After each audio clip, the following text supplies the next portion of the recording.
Hey everybody, Friedberg here. What you're about to hear is a discussion from our All-In Summit recorded in LA on September 9th. We're going to publish some of the best conversations once a week. If you want to see all the talks, subscribe to our YouTube channel at youtube.com/@allin and follow us on X at the All In Pod.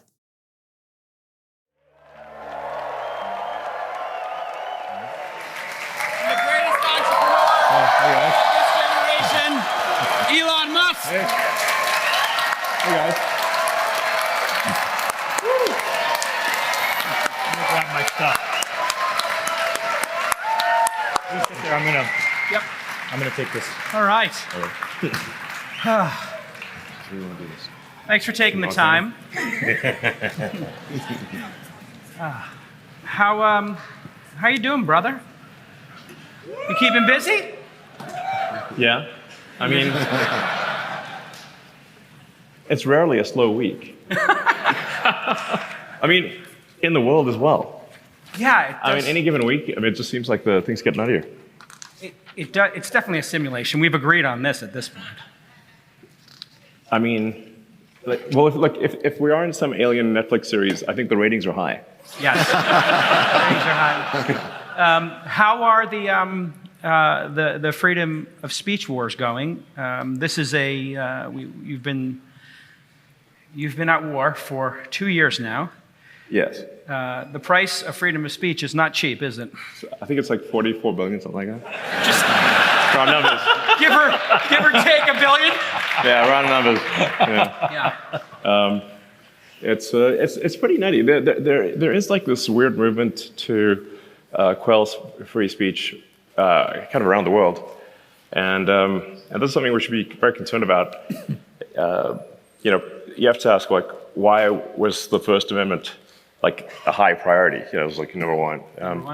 It's because people came from countries where if you spoke freely, you would be imprisoned or killed. And they were like, well, we'd like to not have that here. Because that was terrible. Yeah. And actually, there's a lot of places in the world right now, if you're critical of the government, you get imprisoned or killed.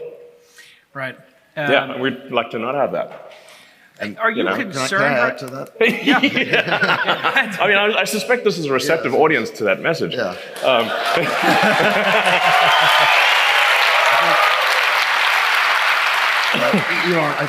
I think we always thought that the West was the exception to that we knew there were authoritarian places around the world, but we thought that in the West we'd have freedom of speech. And we've seen, like you said, it seems like a global movement. In Britain, you've got teenagers being put in prison for memes, Yes. opposing. It's like you liked a Facebook post, throw them into prison. Yeah, I mean, it's Like awful. people have gotten actual, prison for like obscure comments on social media. Not even shit posting yet. Like not even. Yeah. It's crazy. Pavel got thrown in prison Right. You've got recently, Pavel. and I'm like, that was pretty shook about that. I was like, what is the massive crime that? Right. Pavel in France, and then of course we got Brazil with Judge Voldemort. That one seems like the one that impacts you the most. What's the latest on that? Well, I guess we are trying to figure out, is there some reasonable solution in Brazil? The concern, I want to just make sure that this is framed correctly. Funny memes aside, the nature of the concern was that, at least at X Corp, we had the perception that we were being asked to do things that violated Brazilian law. So obviously we cannot, as an American company, impose American laws and values on other countries. We wouldn't get very far if we did that. But we do, think that if a country's laws are a particular way, and we're being asked to we think we're being asked to break them, then and be silent about it, then obviously that is no good. Mm-hmm. So I just want to be clear, because this sometimes comes across as Elon's trying to just be a crazy whatever billionaire and demand outrageous things from other countries. And, while that is true,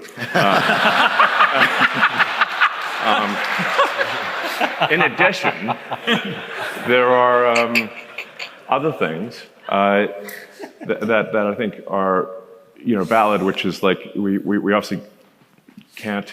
I think any given thing that we do at X Corp, we've got to be able to explain in the light of day and not feel that it was dishonorable or we did the wrong thing. So we don't. That's the nature of the concern. So we actually are in sort of discussions with the judicial authorities in Brazil to try to run this to ground. Like what's actually going on? Like if we're being asked to break the law, Brazilian law, then that obviously should not sit well with the Brazilian judiciary. And if we're not and we're mistaken, we'd like to understand how we're mistaken. I think that's a pretty reasonable position. I'm a bit concerned, as your friend, that you're going to go to one of these countries, and I'm going to wake up one day and you're going to get arrested, and like I'm going to have to go bail you out or something. Like this feels very acute. Like, yes. I mean, it's not a joke now. Like they're literally saying like, it's not just Biden saying like we have to look into that guy. Now it's become quite literal. Like this. Who was the guy who just wrote the, was it the Guardian piece about like... Oh, yeah. There have been 3 articles, and I think in the past 3 weeks... Robert Reich. But it wasn't just him. It was like 3 different articles. 3 different articles, yeah. That's a trend. Calling for me to be imprisoned in the Guardian, Guardian of what? What are they protecting exactly? Yeah. Guardian of, I don't know. Authoritarianism? Guardian of, Censorship? Censorship. But the premise here is that you bought this thing, this online forum, this communication platform, and you're allowing people to use it to express themselves. Therefore, you have to be jailed. I don't understand the logic here. Right. What do you think they're actually afraid of at this point? What's the motivation here? I mean, I think if somebody's sort of trying to push a false premise on the world, then that premise can be undermined with public dialogue, then they will be opposed to public dialogue on that premise because they wish that false premise to prevail. Right. So that's, I think, the issue there is if they don't like the truth, then we want to suppress it. So now what we're trying to do with X Corp is I distinguish that from my son, who's also called X. Yes. Right. You have parental goals, and then you have goals for the company. Everything's just called X, basically. Yes. It's very difficult disambiguation. The car, the sun. Yeah, it's X everything. So what we're trying to do is simply adhere to the laws in a country. So if something is illegal in the United States, or if it's illegal in Europe or Brazil or wherever it might be, then we will take it down or we'll suspend the account because we're not there to make the laws.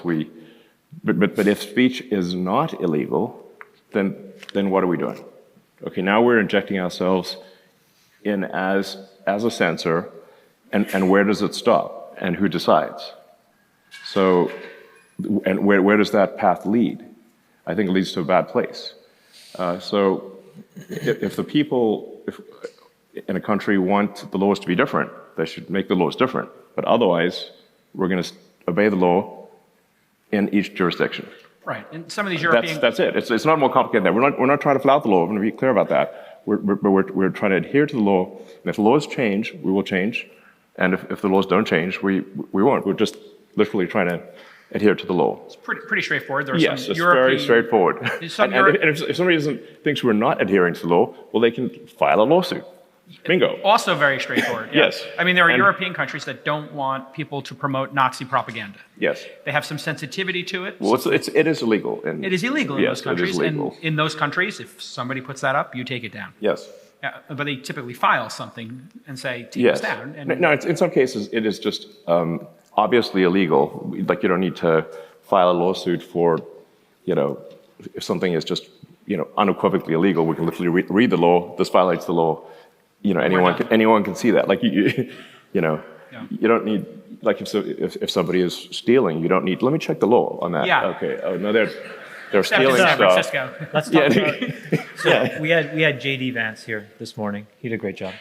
And one of the things is there's this image on X of basically you, Bobby, Trump, and JD are like the Avengers, I guess. And then there's another meme where you're in front of a desk where it says DOGE. Yeah. The Department of Governmental Efficiency. Yes. I posted that one. Tell us about I made it using Grok, the Grok image generator. and I posted it. Tell us about and put it to my profile. Seek for efficiency. How do you do it?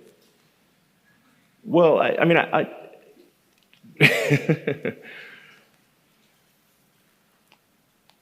I think with great difficulty. But look, it's been a long time since there was a serious effort to reduce the size of government and to remove absurd regulations. Yeah. And the last time there was a really concerted effort on that front was Reagan in the early 80s. So we're 40 years away from a serious effort to remove regulations that don't serve the greater good and reduce the size of government. And I think it's just, if we don't do that, then what's happening is that we get regulations and laws accumulating every year until eventually everything's illegal. And that's why we can't get major infrastructure projects done in the United States. Like, if you look at the absurdity of the California high-speed rail, I think they've spent $7 billion and have a 1,600-foot segment that doesn't actually have rail in it. I mean, your tax dollars at work? I mean, yeah, what are we doing? that's an expensive 1,600 feet of concrete, And I mean, I think it's like, if, I realize sometimes I'm perhaps a little optimistic with schedules, but, I wouldn't be doing the things I'm doing if I was, not an optimist. But at the current trend, California high-speed rail might finish sometime next century. Maybe, but probably not. We'll have teleportation by that time. So. Yeah, exactly. We'll just have the AI do everything at that point. I think you really think of, the United States and many countries. It's arguably worse in the EU, as being like Gulliver tied down by a million little strings.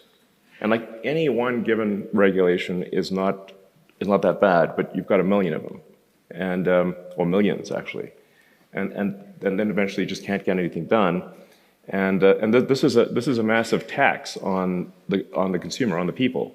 It's just they don't realize that there's this massive tax in the form of irrational regulations. I'll give you a recent example that is just insane.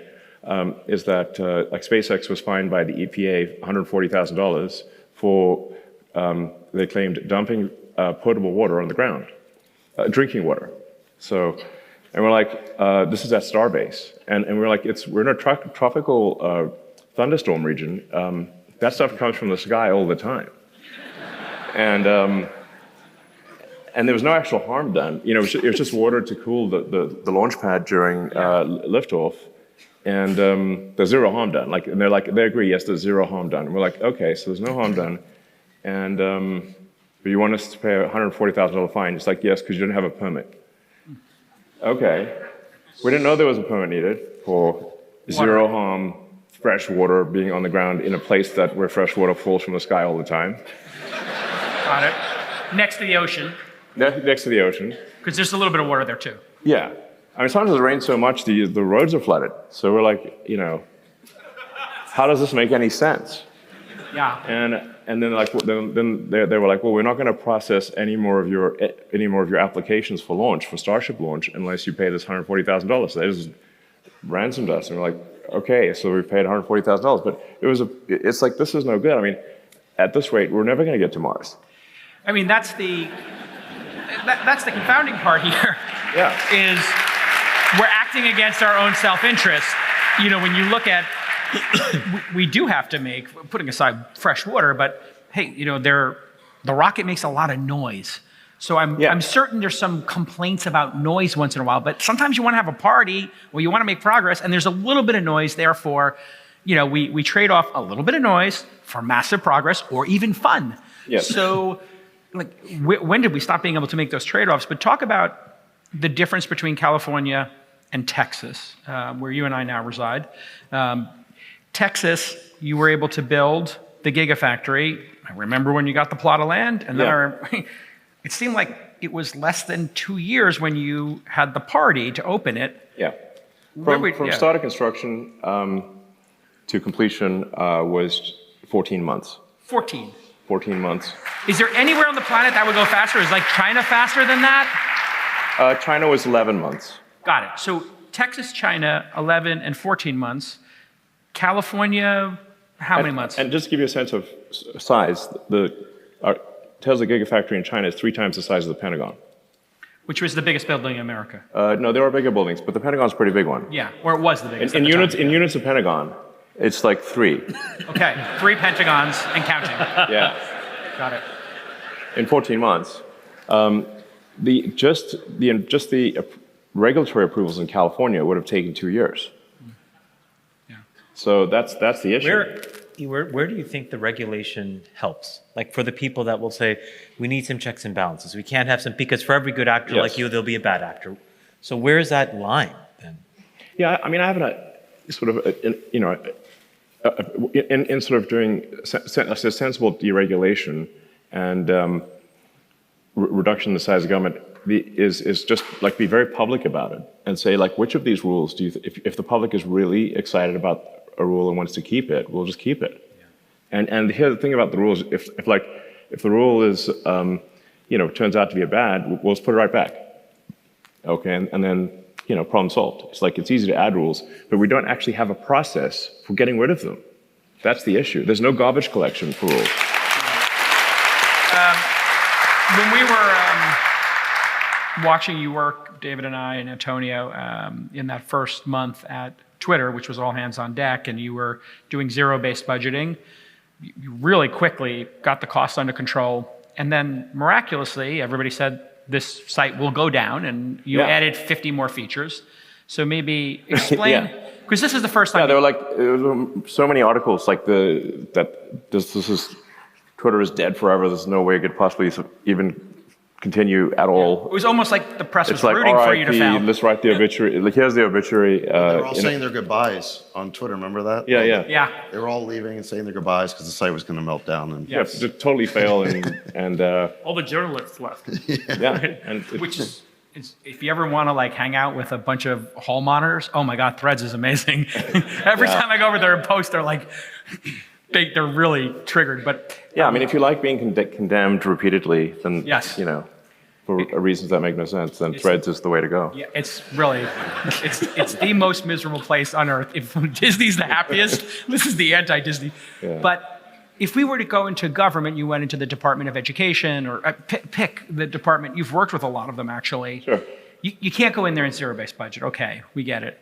But if you could just pair 2, 3, 4, 5% of those organizations, what kind of impact could that have? Yeah, I mean, I think we'd need to do more than that. I think ideally, but compounding every year, 2 or 3% a year. I mean, it would be better than what's happening now. Yeah, look, I think we've if Trump wins, and obviously I suspect there are people with mixed feelings about whether that should happen, but we do have an opportunity to do kind of a once-in-a-lifetime deregulation and reduction in the size of government.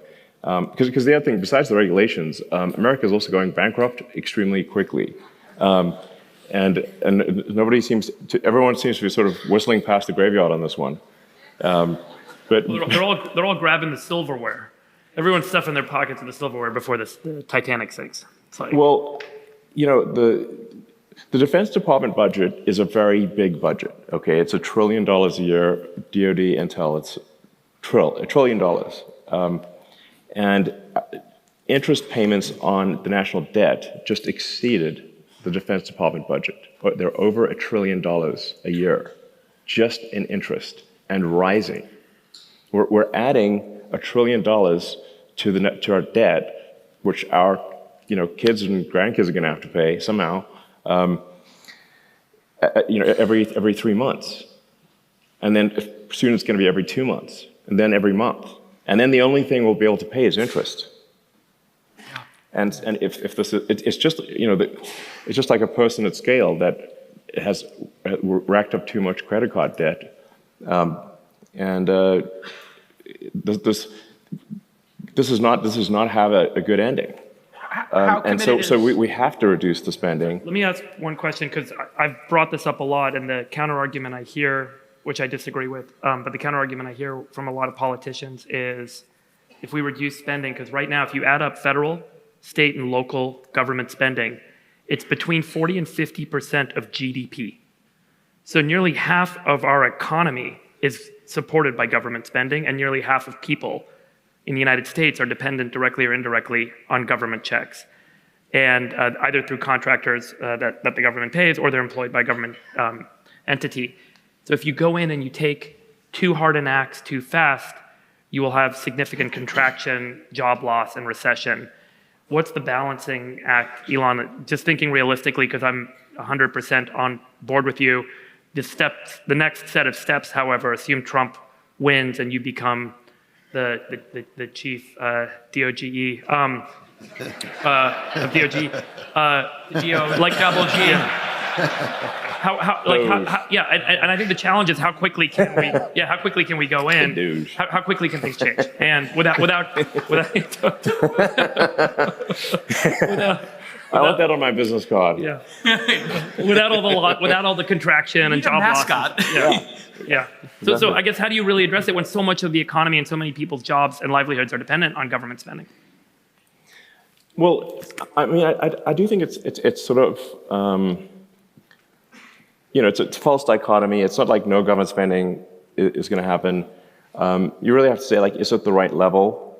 And just remember that any given person, if they are doing things in a less efficient organization versus a more efficient organization, their contribution to the economy, their net output of goods and services will reduce. I mean, you've got a couple of clear examples between East Germany and West Germany, North Korea and South Korea. I mean, North Korea, they're starving. South Korea, it's like amazing. It's the future. The compounding effect of productivity gains. Yeah. Yeah, it's night and day. Yeah. And so in the North Korea, you've got 100% government. In South Korea, you've got probably, 40% government. It's not zero. Yeah. And yet you've got a standard of living that is probably 10 times higher in South Korea. At least, exactly. And then East and West Germany, in West Germany, you had, just thinking in terms of cars, I mean, you had BMW, Porsche, Audi, Mercedes, and East Germany, which is a random line on a map. The only car you could get was a Trabant, which is basically a lawnmower with a shell on it. And it was extremely unsafe. There was a 20-year wait. So you put your kid on the list as soon as they're conceived. And even then, only I think a quarter of people maybe got this lousy car. And it's just the same. So that's just an interesting example of basically the same people, different operating system. Yeah. And it's not like West Germany was some a capitalist heaven. It's quite socialist actually. So when you look, probably it was half government in West Germany and 100% government in East Germany. And again, sort of a 5 to, call it at least a 5 to 10x standard of living difference, and even qualitatively vastly better. And it's obviously, sometimes people have these, amazingly in this modern era, this debate as to which system is better. Well, I'll tell you which system is better. The one that doesn't need to build the wall to keep people in. Okay, that's how you can tell. Okay, it's a dead giveaway. Spoiler alert. Dead giveaway. Are they climbing the wall Dead to get out giveaway or come is in? you have to build a barrier to keep people in. That is the bad system. It wasn't West Berlin that built the wall. Okay, they were like, anyone who wants to flee West Berlin, go ahead.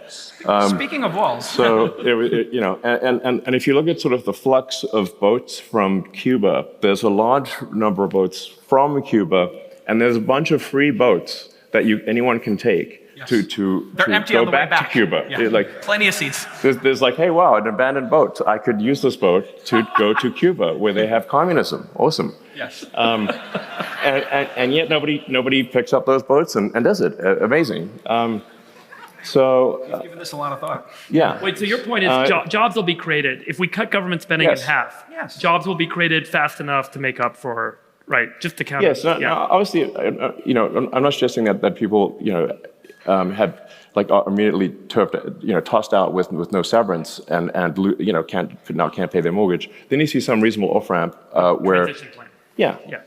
So a reasonable off ramp where they're still earning, they're still receiving money, but have a year or two to find jobs in the private sector, which they will find, and then they will be in a different operating system. Again, you can see the difference. East Germany was incorporated into West Germany. Living standards in East Germany rose dramatically. In 4 years, if you could shrink the size of the government with Trump, what would be a good target? Just in terms of ballpark. I mean, are you trying to get me assassinated before this even happens? No. Pick a low number. I mean, there's that old phrase, go postal. I mean, it's like they might. Yeah. On me.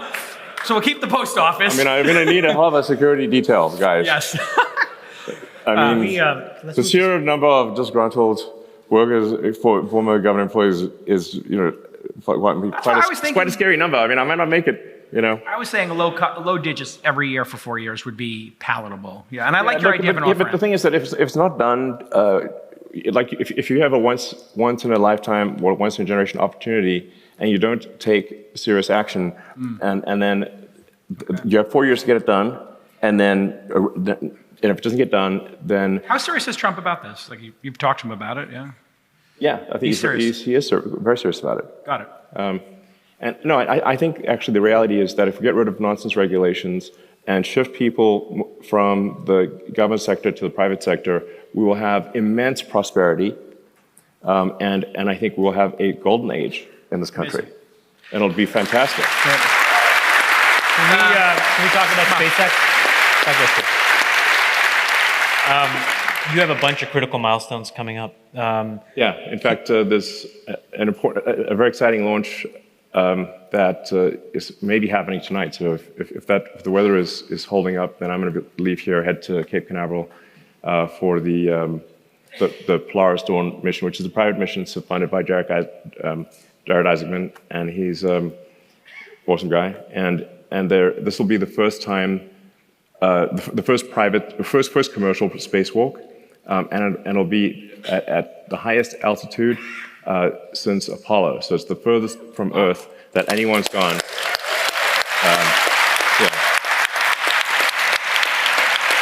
And what comes after that?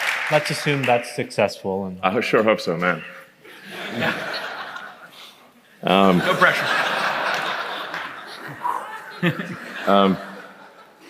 Yeah, we're absolutely astronaut safety is, man. If I had all the wishes I could save up, that'd be the one to put on. So, space is dangerous. So the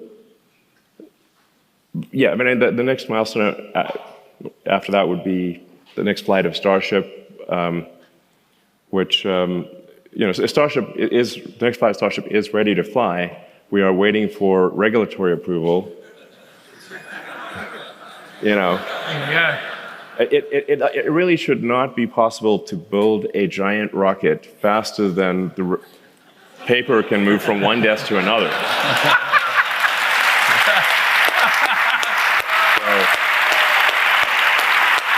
stamp was really hard. Approved. Yeah. You ever see that movie Zootopia? Approved. You ever see that movie Zootopia? There's like a sloth. He's coming in for the approval. Yeah, and then they accidentally tell a joke, and then it's like, oh no, this is No, here we this is go. going to take a long time. Sorry. But yeah, the Zootopia, the funny thing is, like, so I went to the DMV about, I don't know, a year later after Zootopia, and to get my whatever license renewal, and the guy, in an exercise of incredible self-awareness, had the sloth from Zootopia in his In his cube? in his cube, and he was actually swift. Yeah. with the So- mandate, beat the sloth. Yeah, no. Personal now. agency. Personal agency. No, I mean, sometimes people like think the government is more competent than it is. I'm not saying that there aren't competent people in the government. They're just in an operating system that is inefficient. Once you move them to a more efficient operating system, their output is dramatically greater, as we've seen.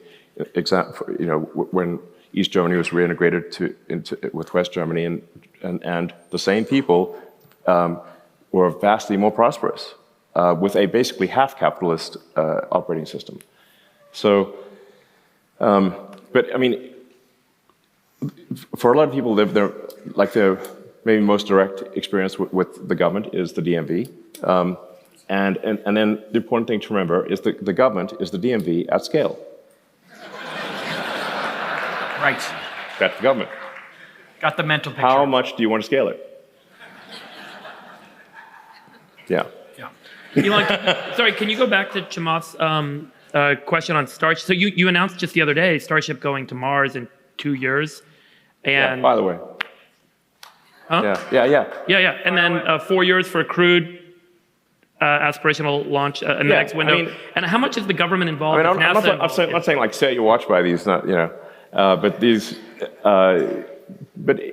based on our current progress, where with Starship we were able to successfully reach orbital velocity twice. We were able to achieve soft landings of the booster and the ship in water, and that's despite the ship having half its flaps cooked off. So you can see the video on the X platform. It's quite exciting. So we think we'll be able to have to launch reliably and repeatedly and quite quickly, and the fundamental holy grail breakthrough for rocketry, the fundamental breakthrough that is needed for life to become multiplanetary is a rapidly reusable, reliable rocket. RRR. Yeah. With a pirate somehow. Throw a pirate in there. So with Starship is the first rocket design where success is one of the possible outcomes with full reusability. So for any given project, you have to say, this is the circle, talk about Venn diagrams.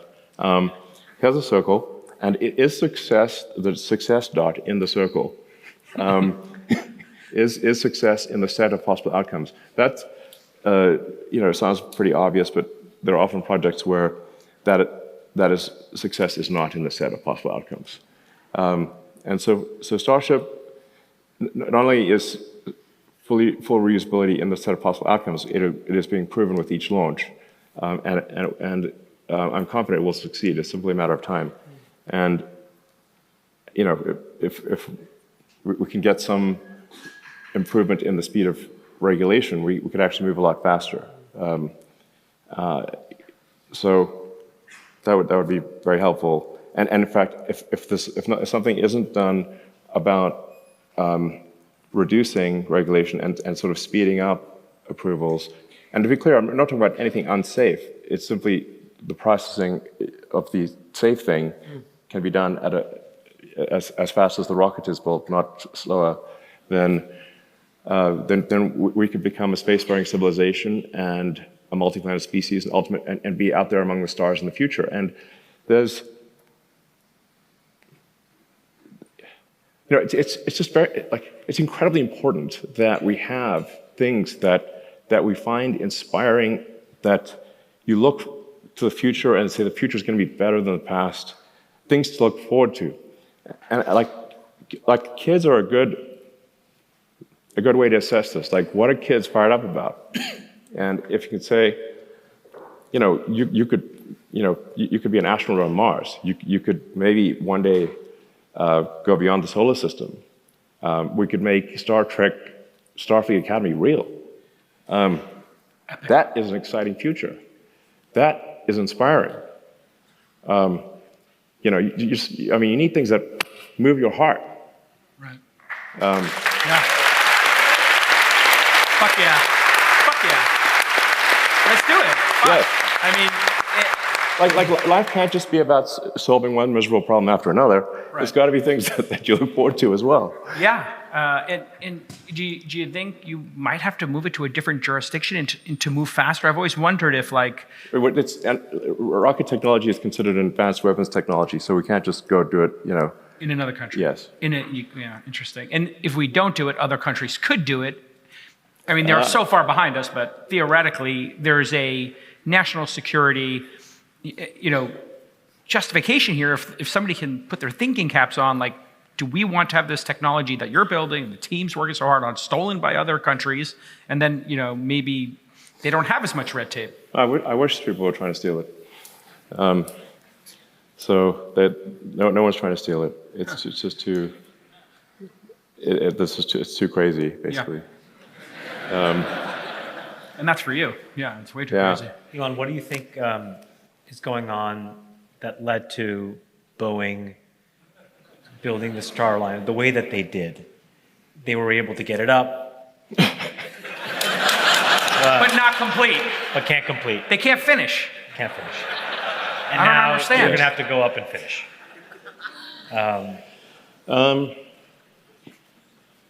Well, I mean, I think Boeing is a company that is, they actually do so much business with the government. They have sort of impedance match to the government. So they're like basically one notch away from the government, maybe two. They're not far from the government from an efficiency standpoint because they derive so much of their revenue from the government. And a lot of people think, well, SpaceX is super dependent on the government, and actually, no, most of our revenue is commercial. And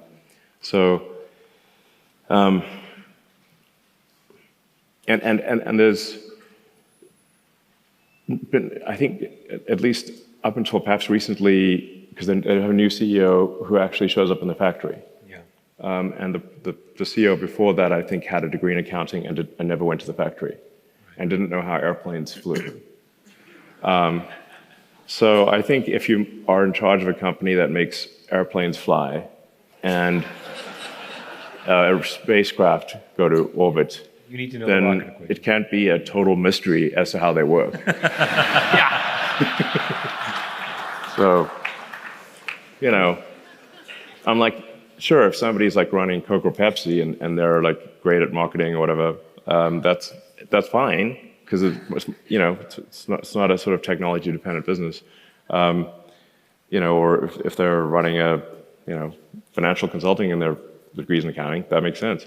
But I think if you're the cavalry captain, you should know how to ride a horse. Pretty basic. Yeah. Yeah. Good deal. It's disconcerting if the cavalry captain just falls off the horse. He's not going to scared of inspire the horses. team. I'm sorry, I'm scared of horses. Gets on backwards. And I'm like, oops. Shifting gears to AI, Peter was here earlier and he was talking about how so far the only company to really make money off AI is NVIDIA with the chips. Do you have a sense yet of where you think the big applications will be from AI? Is it going to be enabling self-driving? Is it going to be enabling robots? Is it transforming industries? I mean, it's still, I think, early in terms of where the big business impact is going to be. Do you have a sense yet?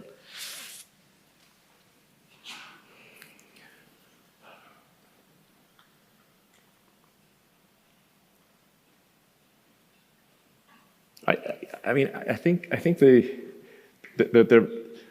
spending on AI probably runs ahead of, it does run ahead of the revenue right now. There's no question about that. But the rate of improvement of AI is faster than any technology I've ever seen by far. And it's, like for example, the Turing test used to be a thing. Now, your basic open source random LLM writing on a friggin' Raspberry Pi probably could, beat the Turing test. So I think actually, the good future of AI is one of immense prosperity, where there is an age of abundance, no shortage of goods and services. Everyone can have whatever they want, except for things we artificially define to be scarce, like some special artwork. But anything that is a manufactured good or provided service will, I think, with the advent of AI plus robotics, that the cost of goods and services will trend to zero.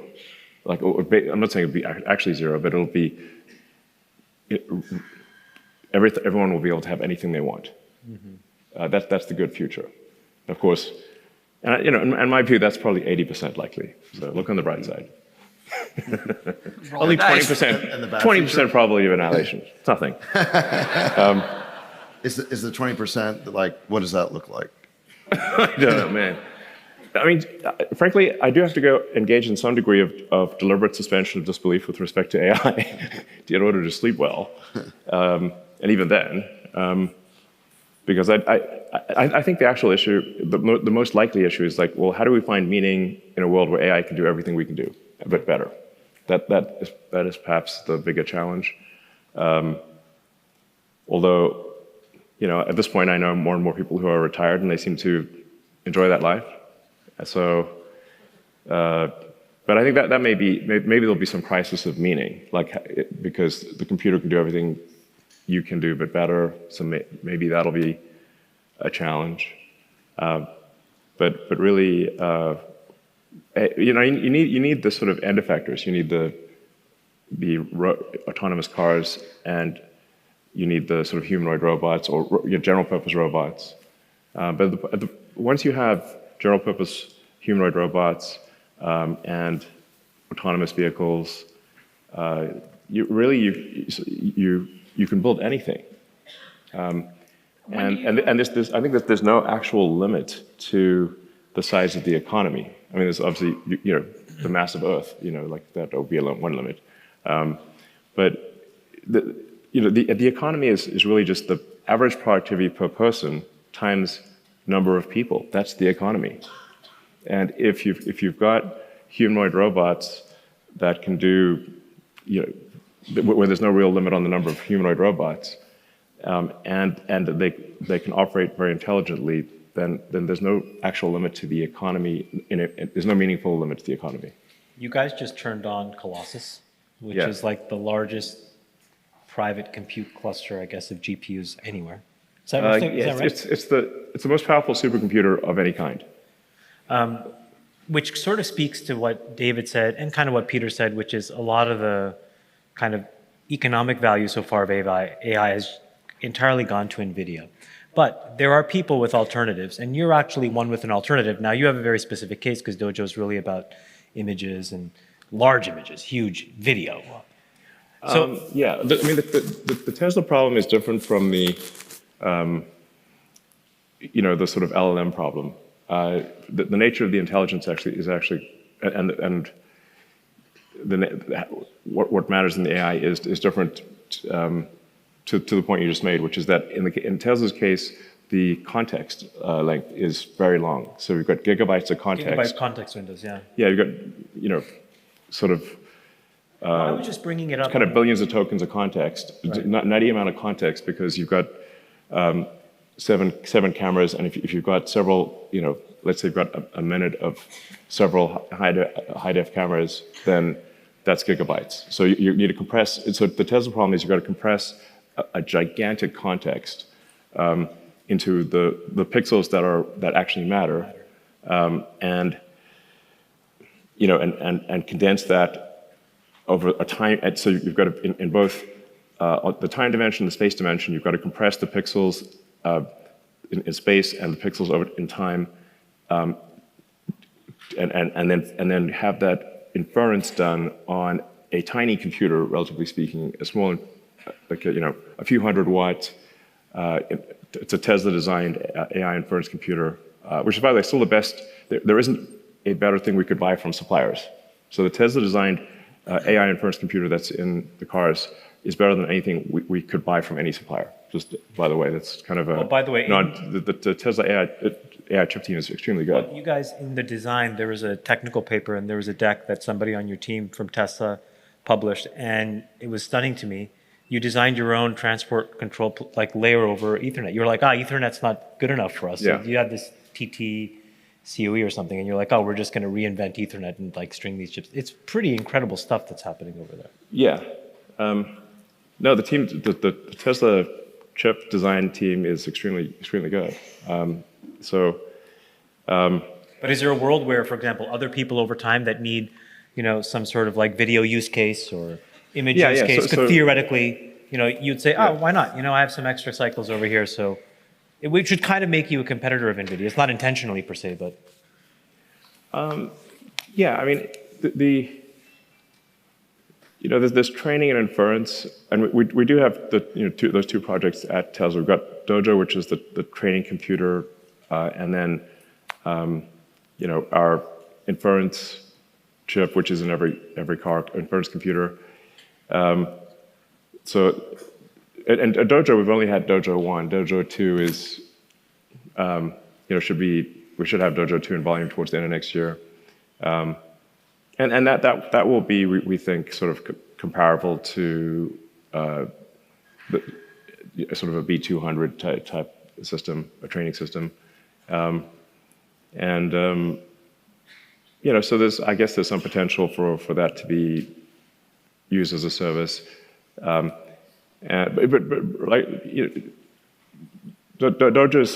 is just kind of like, I mean, I guess I have some improved confidence in Dojo, but I think we won't really know how good Dojo is until probably version 3. It usually takes 3 major iterations on a technology for it to be excellent, and we'll only have the 2nd major iteration next year. The 3rd iteration, I don't know, maybe late, 26 or something like that. How's the Optimus project going? I remember when we talked last, and you said this publicly, that it's in doing some light testing inside the factory. So it's actually being useful. What's the build of materials, and when, for something like that at scale? So when you start making it like you're making the Model 3 now, and there's 1 million of them coming off the factory line, what would they cost? $20,000, $30,000, $40,000, you think? Yeah, I've discovered that really that, anything made in sufficient volume will asymptotically approach the cost of its materials. So now some things are constrained by the cost of intellectual property and paying for patents and stuff.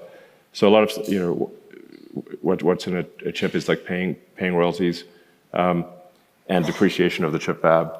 So, but the actual marginal cost of the chips is very low. So Optimus, it obviously is a humanoid robot. It weighs much less and is much smaller than a car. So you could expect that in high volume, and I'd say that you also probably need three production versions of Optimus. So you need to refine the design at least 3 major times, and then you need to scale production to sort of the 1 million unit plus per year level. And I think at that point, the cost, the labor and materials on Optimus is probably not much more than $10,000. Yeah, and that's a decade-long journey, maybe? Basically, think of it like the Optimus will cost less than a small car. Right. So at scale volume with 3 major iterations of technology, and so if a small car costs $25,000, it's probably like $20,000 for an Optimus, for a humanoid robot that can be your buddy, like a combination of R2D2 and C3PO, but better. Yeah, honestly, I think people are going to get really attached to their humanoid robot because, you look at you watch Star Wars and it's like R2D2 and C3PO. I love those guys. Yeah. They're awesome. and their personality, and I mean, and all R2 could do is just beep at you. Right. And couldn't speak English. You need C-3PO to translate the beeps, you know. So you're in year 2 of that. If you did 2 or 3 years per iteration or something, it's a decade-long journey for this to hit some sort of scale. I would say major iterations are less than 2 years, so it's probably on the order of 5 years. Yeah. Maybe 6 to get to 1 million units a year. And at that price point, everybody can afford one on planet Earth. I mean, it's going to be that 1-to-1, 2-to-1. What do you think ultimately, if we're sitting here in 30 years, the number of robots on the planet versus humans? Yeah, I think the number of robots will vastly exceed the number of humans. Vastly, yeah. Vastly exceed. I mean, you have to say, like, who would not want their robot buddy? Everyone wants a robot buddy. Totally. You know, it's just like, especially if it can, you know, it can take care of take your dog for a walk. It could, you know, mow the lawn. It could watch your kids. It could, you know, like, it could teach your kids. It could. We could also send it to Mars. I mean, yeah, absolutely. We could send a lot of robots to Mars to do the work needed to make it a colonized planet for humans. And Mars is already the robot planet. There's like a whole bunch of you know, robots, like rovers and only robots. Helicopter. Yeah, it's only robots. Yeah. So yeah, I think the sort of useful humanoid robot opportunity is the single biggest opportunity ever. Because if you assume like that, I mean, I think the ratio of humanoid robots to humans is going to be at least 2-to-1, maybe 3-to-1. Because everybody will want one, and then there'll be a bunch of robots that you don't see that are making goods and services. And you think it's one generalized robot that then learns how to do different tasks, or? Yeah. Hey, I mean, we are a generalized. Yeah, we're a generalized non-robot. We're just made of meat. Yeah, exactly. You know? We're a meat bot, a generalized meat bot. Yeah, I mean, I'm operating my meat puppet, you know. Yeah, we are actually. And by the way, it turns out, like, as we're designing Optimus, we sort of learn more and more about why humans are shaped the way they're shaped, and you know, and why we have 5 fingers, and why your little finger is smaller than, you know, your index finger. You know, obviously why you have opposable thumbs, but also why, for example, the muscles, the major muscles that operate your hand are actually in your forearm, and your fingers are primarily operated like the muscles that actuate your fingers are located. The vast majority of your finger strength is actually coming from your forearm, and your fingers are being operated by tendons, little strings. And so the current version of the Optimus hand has the actuators in the hand and has only 11 degrees of freedom. So it doesn't have all the degrees of freedom of human hand, which has, depending on how you count it, roughly 25 degrees of freedom. Right. And it's also like not strong enough in certain ways because the actuators have to fit in the hand. So the next generation Optimus hand, which we have in prototype form, the actuators have moved to the forearm, just like a human, and they operate the fingers through cables, just like a human hand. And then the next generation hand has 22 degrees of freedom, which we think is enough to do almost anything that a human can do. And presumably, I think it was written that X and Tesla may work together and, you know, provide services, but my immediate thought went to, if you just provide a grok to the robot, then the robot has a personality and can process voice and video and images and all of that stuff. Yeah, as we wrap here, I think, you know, everybody talks about all the projects you're working on, but people don't know you have a great sense of humor. That's not true. Oh, you do. You do. People don't see it, but I would say I know for me, the funniest week of my life, or one of the funniest, was when you did SNL, and I got to tag along. Maybe you saw it. Maybe behind the scenes, like some of your funniest Yeah. recollections of that chaotic, insane week when we laughed for 12 hours a day. It was a little terrorizing on the first couple of days, but Yeah, I was a bit worried at the beginning there because, frankly, nothing was funny. day one was rough. Rough. Yeah, so, I mean, Well, it's like a rule, but can't you guys just say it? Just say the stuff that got on the cutting. I mean, some of The funniest skits were the ones they didn't let you do. that's what I'm saying. I Can mean, you There just were say a couple of funny ones, that they didn't let it? us You do. can say it so that he doesn't get. I mean, how much time do we have here? Well, we should just give him one or two, because it was, in your mind, which one do we regret most not getting on air? You really want to hear that? I mean, I mean, it was a little spicy. It was a little funny. okay. Here we go. All right, here we go, guys. All right. So one of the things that I think everyone's been sort of wondering this whole time is Saturday Night Live actually live?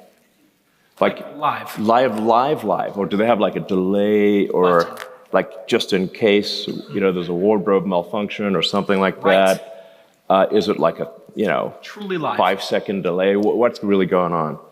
But there's a way to test this. Right. We came up with a way. There's a way to test this, which is we don't tell them what's going on. As I walk on, it says, "This is the script." I'll throw it on the ground. We're going to find out tonight, right now, If Saturday Night Live. if Saturday Night Live is actually live. And the way that we're going to do this is I'm going to take my cock out.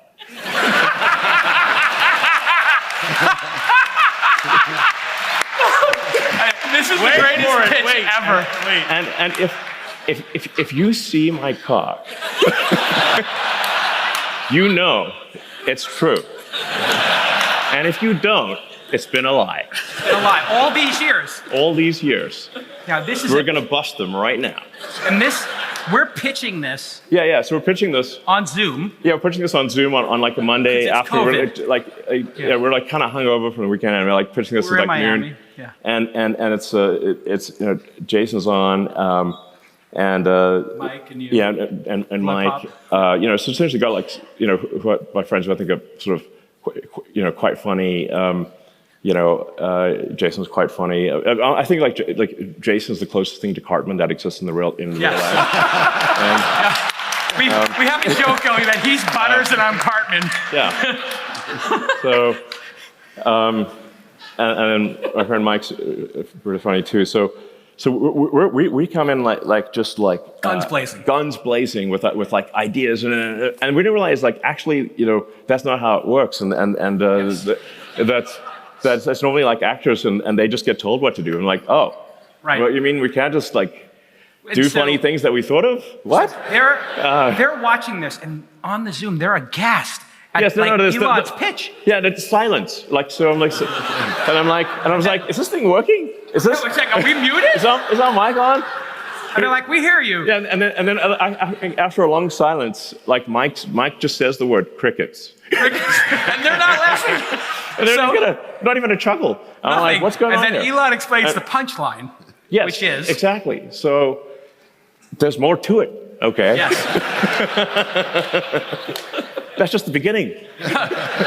So Elon says. So then I'm like, so I said like I'm gonna reach down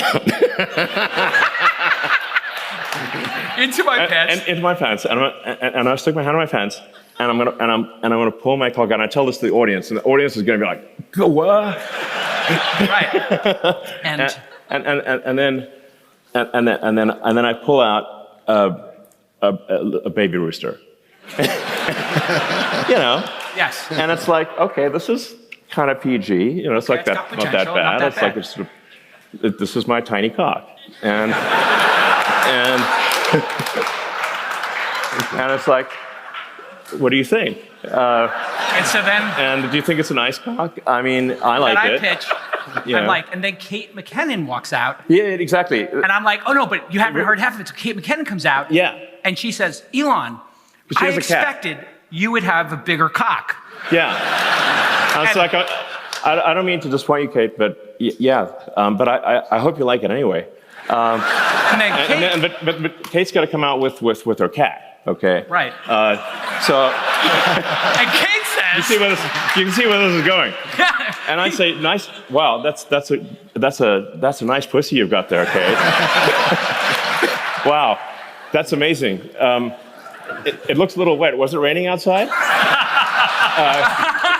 and then Kate says, do you mind if I stroke your pussy? Is that cool? It's like, oh no, Elon. Actually, can I hold your cock? Of course, of course, Kate. You then they definitely trade. hold my cock. And then we exchange, and I think just the audio version of this is pretty good. right. It's just like, wow, I really like stroking your cock. And I was like, and then Elon says, well, I'm really enjoying stroking your pussy. yes, of course. And so, They're looking at us like, oh my God, what have we done inviting these lunatics on the program? yeah, and then they said like, well, it is Mother's Day. It's Mother's Day. We might not want to go with this one. A lot of for moms in the Mother's- audience. And I'm like, well, that's a good point. Well, Fair. it might be a bit uncomfortable for all the moms in the audience, maybe. I don't know. I don't know. Maybe they'll dig it. Maybe they'll like it. I don't know. Yeah. Yeah, that was. That's the cold open that didn't make it. We didn't get that on the air. But we did fight for Doge, Yes. and we got Doge on the air. Well, I mean, there's a bunch of things that I said that were just not on the script. Like they have these like cue cards for what you're supposed to say, and I just didn't say it. I just went off the rails. Yeah. They didn't see that coming. Yeah, it's live. Well, it's live. And so Elon wanted to do Doge. This is the other one. And he wanted to do Doge on late night. And he says, hey, Jake Al, can you make sure? Oh, yeah. I wanted to do the Doge Father. Like you sort of redo that scene from the Godfather. I mean, you kind of need the music to cue things up. You bring me on my daughter's wedding. Listen, you ask for Doge. Yeah, you got Marlon Brando And I in the give scene. you Bitcoin, but you want Doge. Exactly. You really got to set the mood. You got to have a tuxedo So and this the whole sort of dark concept of office the and Doge Father. and you got to have like Marlon Brando. Yeah. I said, you come to me on this day of my Doge's wedding, and you ask me for your private keys. Are you even a friend? You call me the Doge Father. So, Buonasera. so That's potential. they had great potential. So they come to me, and I'm talking to Colin and Jost, who's got a great sense of humor, and he's amazing. He loves Elon. And he's like, we can't do it because of the law and stuff like that. And, The law? The law and liability. So I said, it's okay. Elon called Comcast, and he put in an offer, and they just accepted it. Yeah. We just bought NBC, so it's fine. Yeah. And Colin Jost looks at me, and I sold this so good, and he's like, you're serious? I'm like, yep, we own NBC now. Yeah. And he's like, okay, well, that kind of changes things, doesn't it? I'm like, absolutely. We're a go on Doge. Yeah. And then he's like, you're fucking with me. And I'm like, I'm fucking with you. Or are we? Or are we? It was the greatest week of, and that is 2 of 10 stories. Yeah, we got. We'll save the other 8. Yeah. But it was, and I was just so happy for you to see you have a great week of just joy and fun and letting go, because you were launching rockets, you're dealing with so much bullshit in your life. To have those moments, to share them and just laugh, it was just so great. And more of those moments. I think we gotta get you back on SNL. Who wants him back on SNL one more time? All right, ladies and gentlemen, our bestie, Elon Musk.